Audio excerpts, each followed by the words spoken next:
Hello, everybody, and welcome to today's Tea at the Ritz. It's Wednesday. It's a gloomy old day outside, so I'm really happy to be in this lovely room full of gilded mirrors and chandeliers with so many fabulous women. I thought I'd brighten myself up today for tea time, and so I'm wearing this lovely bright pink Kettlewell blouse and some nice pink iridescent earrings from Tulali, and on my lips I put a little bit of what do I put on? Tulip pink with some fuchsia on top, which I think is going quite well with the blouse. So here we are together. Yesterday I was wearing that wig. I don't know what you thought about it. It was okay, I think, but I needed to fiddle with it for a bit longer, and I kind of ran out of time. And of course, if you do need to wear a wig for one reason or another, then it's a great alternative, because you've either got very thin hair or your own hair has fallen out for some reason to do with illness or because of chemo. So yes, of course, every now and again we might want to fake something like the amount of hair that we've got by wearing a wig. And today I thought I'd talk to you a little bit about other ways that we might choose to fake aspects of our own beauty. This was brought home to me very powerfully a few months ago when we went to an exhibition called I think it was the International Beauty Exhibition or something like that. It was in London, and we had a stand there, and we thought we might be attracting some older salon owners or older women who offered beauty treatments to sell our makeup. So we had a stand there, but when we were approaching women and saying, "Oh, well, we're a beauty brand for specifically for older women," people were backing away from us in horror because as soon as we uttered the word "older," it was like, "Oh my goodness, I don't want to be associated with that word."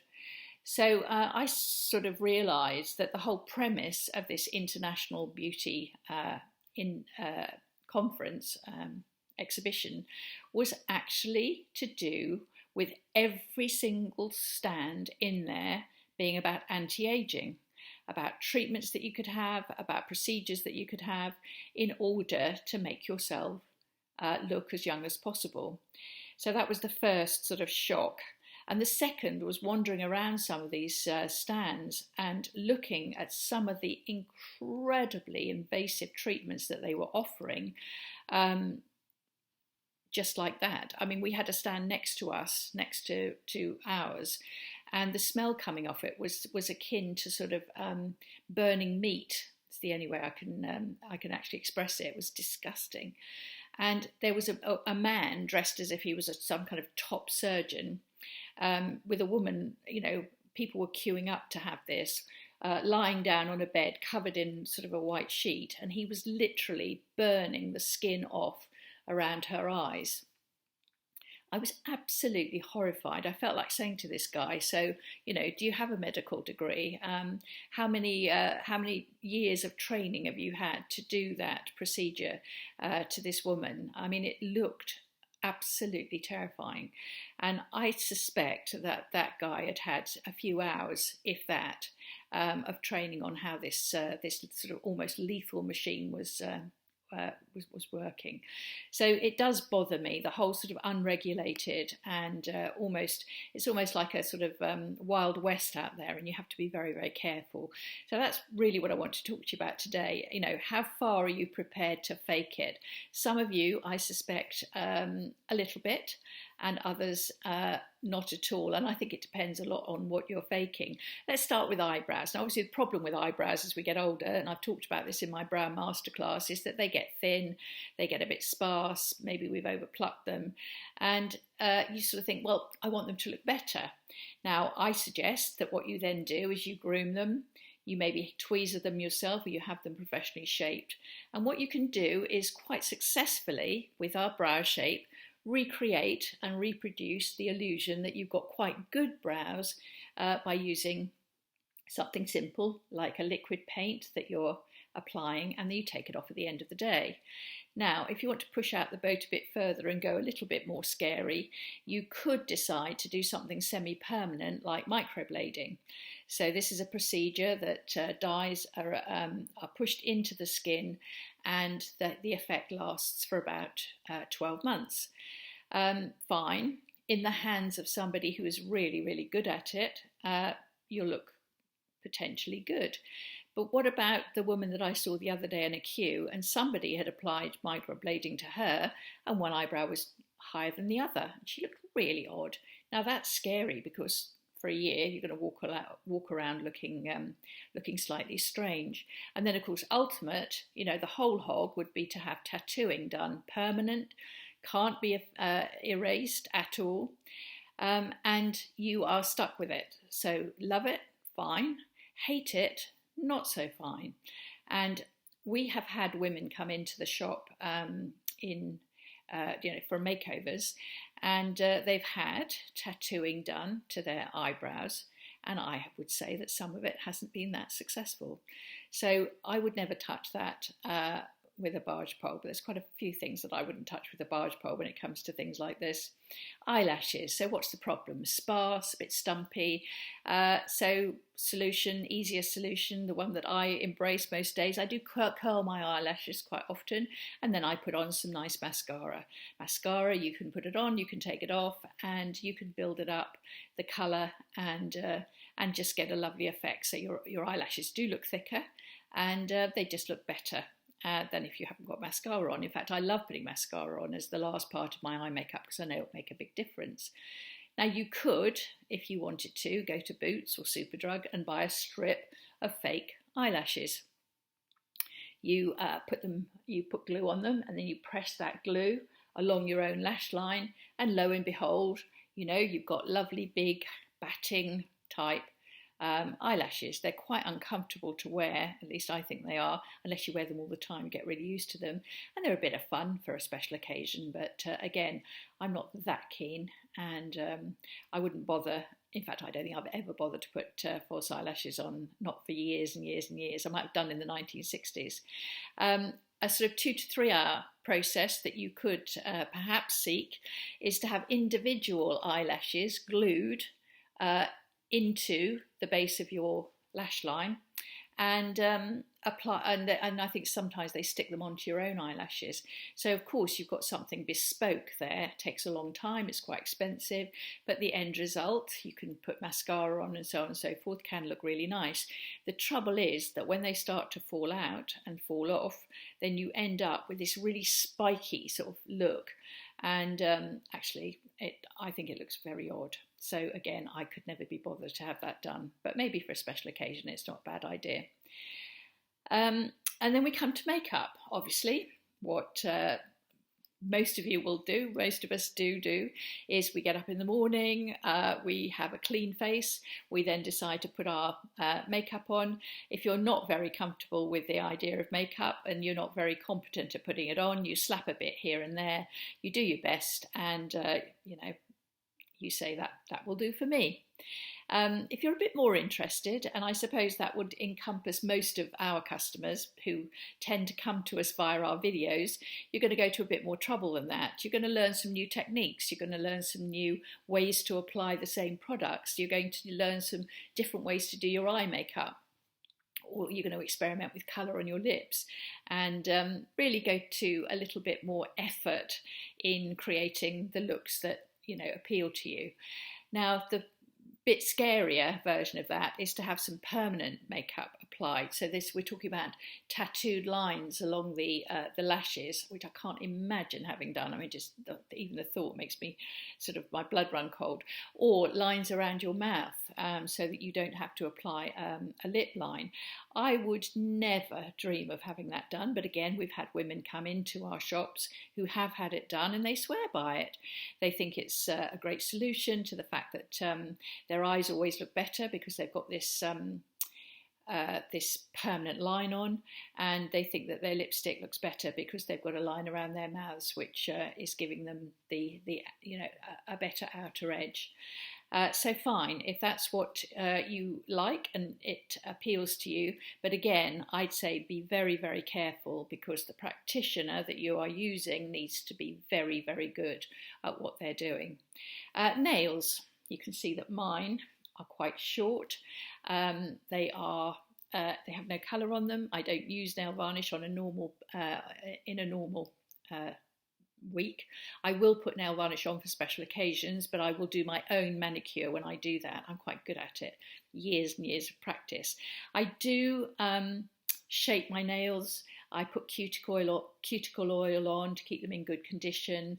I've got very strong nails, and I like them as they are. I like to look down at my hands and see that my nails are neat and tidy, and my hands are actually well groomed. Now, as I said, for a special occasion, I have some lovely, beautiful red nail varnishes, which I love, and I will apply those. Top coats, bottom coats, all of that kind of thing. I'll go to town and really go to a lot of trouble. A while ago, I discovered gel nails. Wow, what an amazing solution. I think it was when I launched Look Fabulous Forever, and I knew I was going to do a lot of makeovers for a few weeks. And I'd been told that gel nails were good because they instantly dry when the stuff is applied, and also can last up to 4 weeks looking good. So I thought, great solution for me. So I went along and got my gel nails done. Delighted, was absolutely delighted. And then I went and had them all taken off, and the gel nail polish reapplied. But then after about 5 or 6 months, I realised that the quality of my nails underneath the gel nails was declining very, very badly. So I had the last lot of gel nails taken off, and then it took me 6 months for my nails to get back to normal. They split, they tore, they were raggedy. I couldn't grow them. I couldn't have any length in my nails, and it really, really put me off. And I just thought the harsh chemicals that they use for these products are so bad for your nails that they basically destroy it. The same is true for acrylic nails. So, okay, a lot of women will have acrylic nails applied to completely fake nails. They can have lots of designs and things on them. And I think, fine, who am I to criticise? I'm not criticising, but that's not a choice that I would make, because I do prefer the fact that I've got nice, good, strong nails, and I can still dress them as and when I want to, without actually ruining the actual nail bed that I've got. And finally, your face. So what's the problem with your face? Well, it's got some marionette lines, it's got crow's feet, it's got lines between your frown lines, it's got jowls. I mean, I'm 72, of course I've got all those things. Why wouldn't I have? But if I was really, really obsessed and worried about it, I would probably go and seek some interventions. And those interventions could be quite benign. So I'd go to the beauty salon, and I'd perhaps have some dermabrasion perhaps, or I might have some quite interesting little do you know what? I never go, so I don't know what these things are, but I know there are machines that you can have in a beauty salon that do this, that, and the other. And ultimately, you might say, oh, I'll have a tweakment while I'm here. I'll have a little bit of Botox put in here, and I'll have some fillers to plump up my skin, and so on and so forth. So you might start being persuaded by your beauty therapist, or engaging in this whole process of what can I do to eradicate all signs of age from my face. Now, I think that that's quite a big slippery slope. Again, I have to be very careful. I'm not going to sit up on my high horse and be very judgmental. I understand that there are lots of pressures and lots of reasons why some people want to do that. Personally, what I like to do is I like to poke around in Boots and Superdrug, or maybe in a department store, and find something like a nice exfoliator or some lovely moisture masks or something like that, and create my own little spa treatments at home. I get a lot of pleasure out of doing that. I think it means that my skin is in quite good condition. And as to the rest of it, the jowls, the marionette lines, the crow's feet, and the frown lines, I just think that they are the marks of a life well lived. I'm happy to have them because I feel that they are me, and that they are a normal part of how I need to look right now. So I think, as I said, I hope you don't think I've been too judgmental. I clearly understand that some of you will love your acrylic nails, or your false eyelashes, or even your tattooed eyebrows. And that's fine. That's absolutely fine. If you're happy, then who am I to say anything different? But what I would say is that part of the part of the thing that I take issue with, there's two things I take issue with. One is the pressure that comes from celebrity culture, from social media, and from the belief now that we must eradicate all signs of aging, and that pressure which I felt when we went to that international beauty show. And the second thing is what worries me a lot is how unregulated the beauty industry is. It's completely unregulated. I could go on a course lasting 4 hours in how to, inject fillers into a face, and I could set up in business tomorrow, and I could start injecting people into the face with these products. I don't think that that's very safe myself. So I would be unhappy about exploring that further. Let's put it that way. I'm very happy with getting up in the morning with a clean face, putting some makeup on reasonably expertly, because I've done my best to equip myself with knowledge and the actual tools in order to be able to do that, and also coming to terms with and being happy with who I am. And not bothering too much about this pressure on me to look as young as possible. So I do hope you enjoyed that, and tomorrow I'm going to talk to you a little bit about becoming your own makeup artist by having lots of wonderful brushes in order to apply your makeup in the best possible way. So I shall look forward to seeing you tomorrow. Thank you for listening today, and I do hope this weather clears up soon because it's really quite gloomy. Bye-bye.